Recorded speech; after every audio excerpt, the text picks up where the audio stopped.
I've got another story for you from the Jesus Storybook Bible. It tells us all about the Bible and tells us stories from the Bible and helps us see how each of those stories are related back to Jesus.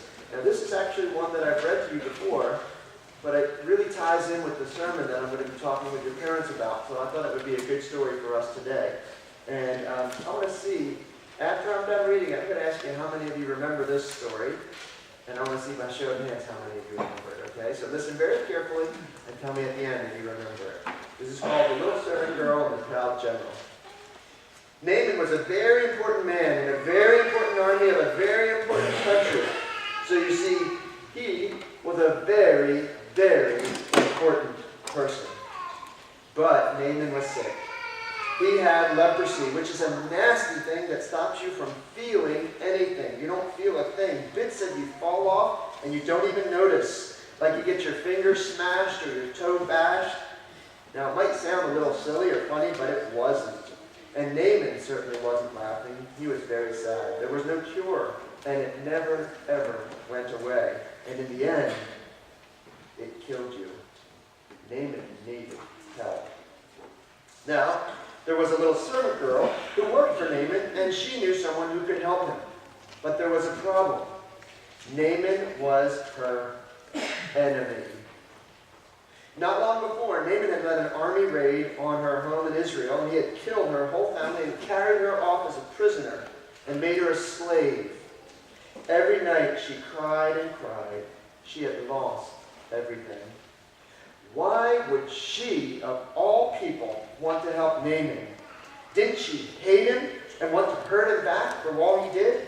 Didn't she want to make him pay for all the wrong he'd done? That's what you'd expect. But instead of hating him, she showed him love.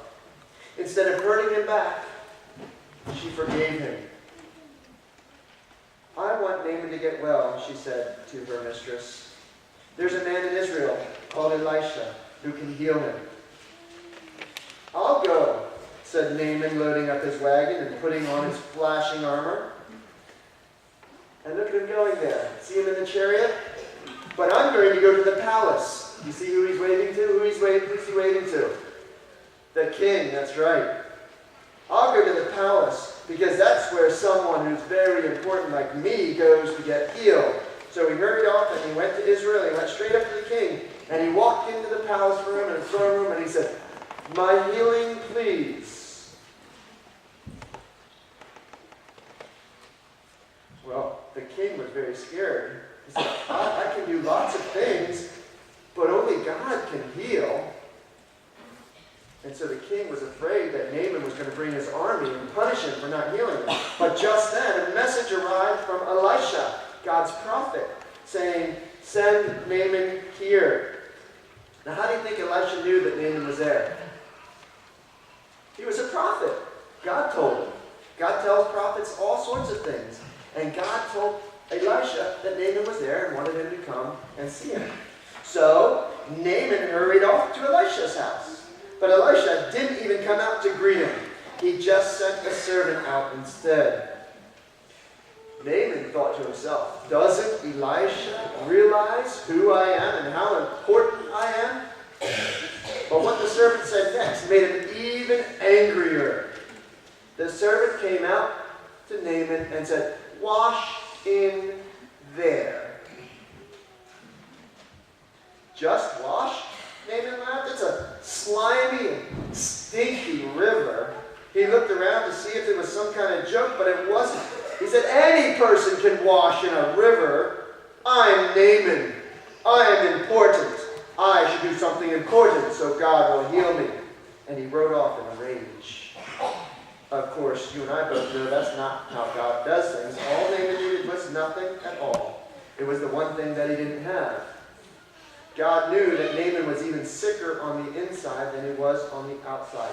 Naaman was proud. He was arrogant. He thought he didn't need God, and his heart was not working properly. It couldn't feel anything. You see, Naaman had leprosy of his heart as well.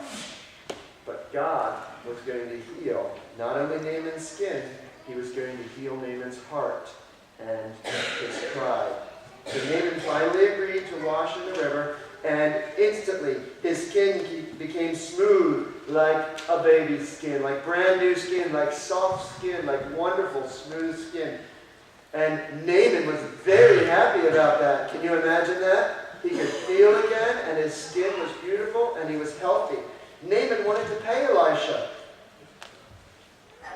But Elisha said, you can't pay. God heals. And you can't pay God. God has healed you. And so it was that a very sick man was healed, all because a little servant girl who had forgiven him. And remember, they were enemies. And she forgave him. He was healed in the kingdom that he conquered, in a nation that he had attacked. He was healed by his enemy. God knew sin was like leprosy, and it stopped his children's hearts from working properly, and in the end, it would kill them.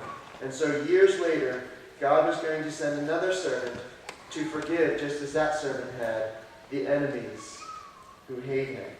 To forgive all of God's children and to heal their terrible sickness in their hearts. Their hearts were broken, but God was going to mend the broken hearts of his enemies. Now, how many of you remember that from last time? Anyone? Well, I got some of you guys remember.